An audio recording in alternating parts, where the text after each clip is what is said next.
Manusia tidak lepas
yang saya ambil dari Injil Matius pasal 14. Ayat ini pasti kita sudah hafal, kita sudah tahu, tapi kita mau belajar kembali.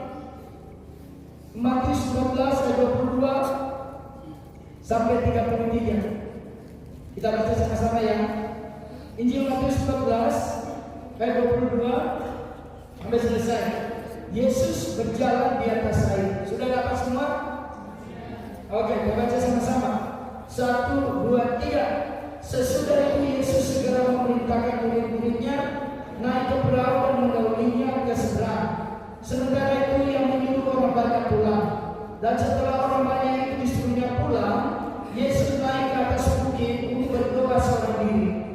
Ketika hari sudah malam, ia sendirian di situ.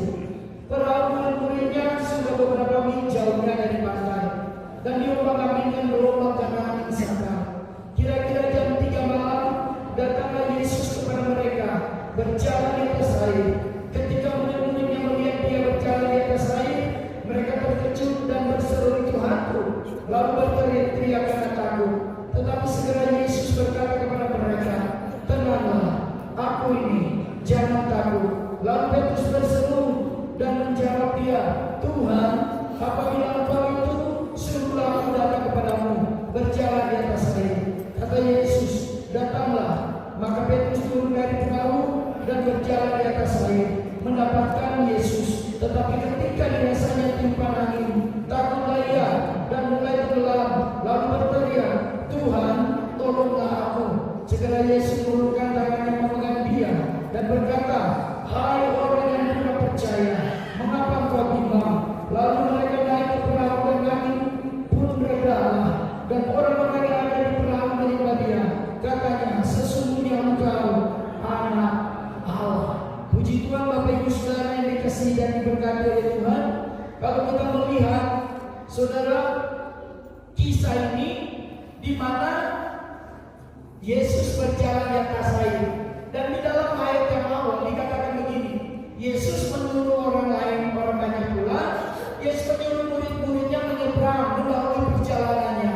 Dia pergi berdoa seorang diri. Sekarang kejadian ini, kasus ini terjadi sesudah Yesus memberi makan 5.000 orang, ya, seperti itu.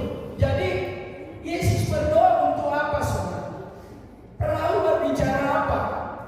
Kadang-kala hidup manusia itu, kita kadang-kala kalau ada di zona nyaman kita lupa Tuhan. Biasanya di sana ada pergumulan baru kita ingat Tuhan.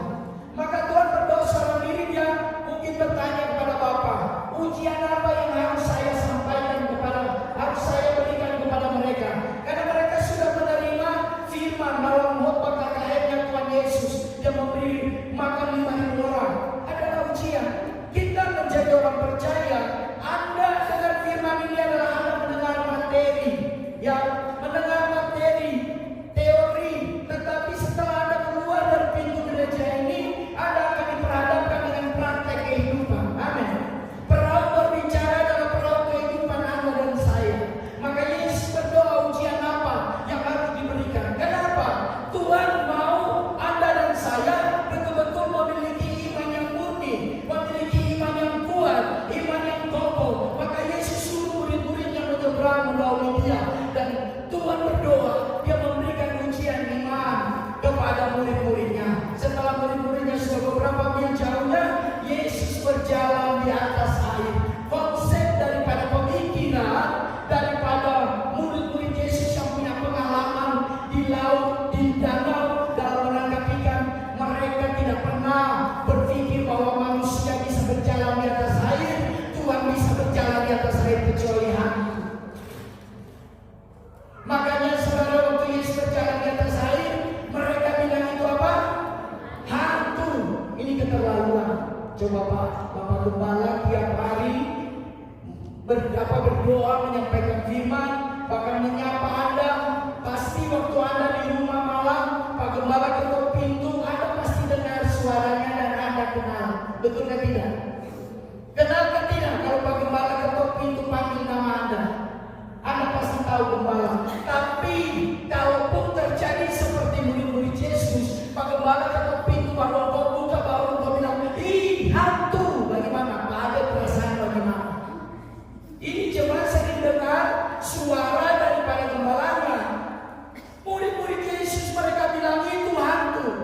Makanya Yesus bilang, tenang, jangan takut, ini aku. Artinya begini saudara, waktu Anda dan saya menghadapi masalah, waktu Anda dan saya menghadapi badai pergumulan, persoalan pergumulan, seakan-akan kita sendiri, seakan-akan Tuhan tidak hadir, seakan-akan Tuhan tidak bekerja dalam kehidupan kita. Yakinlah dan percaya, waktu kita mengalami ketakutan dalam hidup ini, ketakutan akan masa depan, ketakutan akan sakit penyakit, Yesus ada untuk menolong kau. Amin. Waktu Yesus hadir, Dia datang menolong Petrus yang tenggelam, saudara. Kenapa? Petrus langkah iman pertama luar biasa. Dia bilang, kalau engkau Tuhan, biarlah aku berjalan di atas air. Dan Tuhan bilang, mari berjalanlah. Langkah iman Petrus pertama adalah langkah yang luar biasa. Biasanya kita orang Kristen mengambil keputusan mau ikut Yesus. Langkah pertama pasti tidak salah. Rajin gereja, rajin doa, ya rajin semua ibadah. Bapak ikut, ibu pun ikut, bapak-bapak juga dengar ibadah kebajikan, dia ikut juga. Saking cintanya sama Tuhan Yesus. Tapi waktu kita sedang mengikuti Tuhan, Tuhan akan izinkan akan ada badai kehidupan, akan ada badai pergumulan persoalan. Badai itu apa? Bisa sakit penyakit, bisa masalah keuangan, bisa masalah rumah tangga, bisa masalah anak-anak, bisa masalah bisnis, bisa masalah pekerjaan, bisa berbagai macam masalah bisa datang dalam hidup kita. Tetapi apa yang terjadi? Waktu Petrus berjalan di atas air, langkah iman yang luar biasa, tapi Tuhan izinkan ada gelombang, ada hujan, ada angin, sehingga Petrus tidak lagi fokus kepada Tuhan. Dia mulai lihat masalah, dia mulai tengok kiri kanan, dia tidak fokus. Dan berapa banyak orang Kristen waktu kita mengikut Tuhan, langkah iman berjalan menuju kepada Tuhan, melakukan firman, waktu Tuhan izinkan ada masalah, waktu Tuhan izinkan ada persoalan, kita sudah lagi tidak fokus pada ibadah, kita tidak fokus pada doa, kita tidak fokus pada Tuhan, kita mulai pikir masalah, ke dapur pikir masalah, pergi kerja pikir masalah, dan disitulah kita mengalami kehidupan. Betul kan kita? Kadang-kadang dalam pelayanan kita juga melakukan Tuhan bisa stres. 1000 jemaat, 1000 pola pikir, 1000 masalah yang dihadapi. Karena jemaat akan tuntut gembala terus menjadi sempurna seperti Yesus. Kita gembala berusaha. Petrus waktu dia tenggelam, saudara, akan terjadi. Dia berteriak, Tuhan tolong. Kadang banyak orang Kristen waktu hadapi masalah pergumulan baru ingat Tuhan. Kalau kita lagi enak-enak, kita lagi nyaman, ada di zona nyaman, kita lupa Tuhan. Tapi ingat, waktu Petrus tenggelam, Yesus ada di sana. Waktu Anda dan saya ada dalam masalah, Anda dan saya tidak sendiri, Dia ada di sana. Amin. Masih ada Tuhan. Kalau tetangga tidak ada, tetangga tidak peduli, om kita tidak peduli, orang tua kita tidak peduli, anak kita tidak peduli, masih ada Tuhan. Amin. Kalau kau sakit masih ada Tuhan. Engkau dalam pergumulan masih ada Tuhan. Roma 8:28 berkata begini, saudara. Alkitab berkata, Allah kita adalah Allah yang turut bekerja dalam segala sesuatu untuk mendatangkan kebaikan. Ujian daripada Tuhan untuk mendatangkan kebaikan bagi kau yang mengasihi Dia.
gembala boleh tinggalkan kita, suami boleh tinggalkan kita, orang tua boleh tinggalkan kita, anak-anak boleh tinggalkan kita, tapi masih ada Tuhan. Katakan masih ada Tuhan, masih ada Tuhan.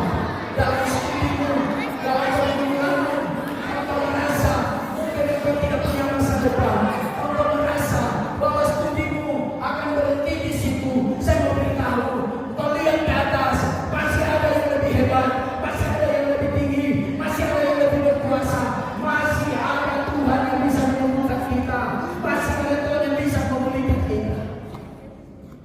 Karena kita yang membuat kita tawar hati, yang membuat kecut, yang membuat kita takut, membuat kita tidak berpengharapan, membuat kita berputus asa. Karena gelombang-gelombang itu yang ada di sini. Ada banyak gelombang ketakutan yang membuat kita putus asa, membuat kita takut. Ada banyak gelombang pergumulan, persoalan yang datang, baik dari dalam rumah maupun dari luar rumah. Makanya kita berkata, musuh kita adalah seisi rumah. Mama, papa bisa jadi musuh, tapi Yesus adalah sahabat yang sejati. Makanya Yesus disebut dia sobat dari Galilea. Kata sobat itu teman dekat, teman karib. Jadi Anda dan saya adalah sobat-sobat yang luar biasa. Tuhan ada, Tuhan hadir memulihkan. Kalau semalam seorang ibu yang disembuhkan sakit gigi yang sudah 2 bulan, susah makan, hanya bisa makan apa? Makan papeda. Tapi tadi malam dia mengalami Tuhan, dia disembuhkan oleh Tuhan. Ya kenapa? Masih ada Tuhan. Kalau acara ini juga boleh terlaksana karena masih ada Tuhan. Kalau hari ini Anda masih bernapas, masih ada Tuhan. Hari ini Anda boleh melangkah pergi ke kantor, datang ke ibadah, karena masih ada Tuhan yang setia menemani hidup Anda dan saya. Kita bukan begitu. Jangan takut, jangan kecewa, jangan berputus asa. Kenapa? Tuhan hadir. Apa yang harus kita lakukan? Roma 12:12 berkata, sabarlah dan bersukacitalah dalam pengharapan, sabarlah dalam kesesakan, dan bertekun dalam doa. Kita boleh bersukacita dalam sesuatu yang kita harapkan, sesuatu yang kita nantikan. Tuhan bilang bersukacita. Jadi apa yang kau doakan, kau temui saat ini, Tuhan belum jawab. Bersukacita itu adalah iman. Bersukacitalah dalam pengharapan. Pengharapan adalah sesuatu yang belum dijawab oleh Tuhan, yang masih kita nantikan, yang masih kita harapkan. Tapi jangan takut, ada Tuhan di sana. Yesus, dia mati di atas kayu salib. Dia tidak sendiri. Manusianya yang berteriak, Eloi, Eloi lama sabachthani. Ya Bapa, mengapa kau tinggalkan aku? Sepertinya Yesus sendiri, tapi sebenarnya tidak. Sama dengan hidup Anda dan saya. Secara manusia kita berkata, di mana Tuhan? Seperti Tuhan tidak ada. Padahal waktu kelahiran Yesus dalam Markus pasal yang pertama, ayat yang ke-23, firman Tuhan berkata, namailah dia Allah Immanuel, artinya Allah yang menyertai hidup Anda dan saya. Kalau Allah yang menyertai kita, kita kemanapun kita pergi, tidak ada bersama kita, berarti masih ada Tuhan. Amin. Kita tepuk tangan bagi Tuhan. Jangan pernah takut menghadapi hidup ini. Jangan pernah kecewa menghadapi hidup ini. Karena manusia dasarnya pasti memberi kekecewaan, tapi Tuhan tidak pernah mengecewakan kita. Saya percaya kita yang hadir, Anda yang mengalami Tuhan, pulang engkau bukan hanya diam menerima materi. Engkau mulai duduk dengan Tuhan, engkau mulai belajar dengan Tuhan, engkau mulai taat, engkau mulai setia. Waktu engkau taat, mau bolak-balik tetap engkau taat kepada Tuhan.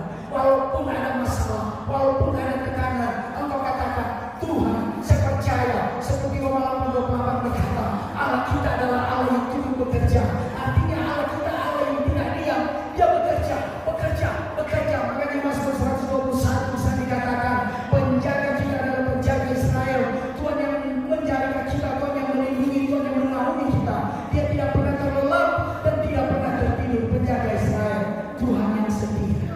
Kadang-kadang kita bangun pagi hari Minggu, pergi gereja, kau terlambat karena kau ketiduran. Tapi Yesus tidak pernah tidur. Dia hadir untuk hatimu, dia ada untuk pekerjaanmu, dia ada dalam segala rencana-rencanamu. Jangan pernah takut. Kalau engkau menjadi berkata, Tuhan ada di sana. Tuhan tidak pernah meninggalkan hidup Anda dan saya. Kenapa? Karena Dia ada. Kita lihat setiap kejadian-kejadian dalam Alkitab.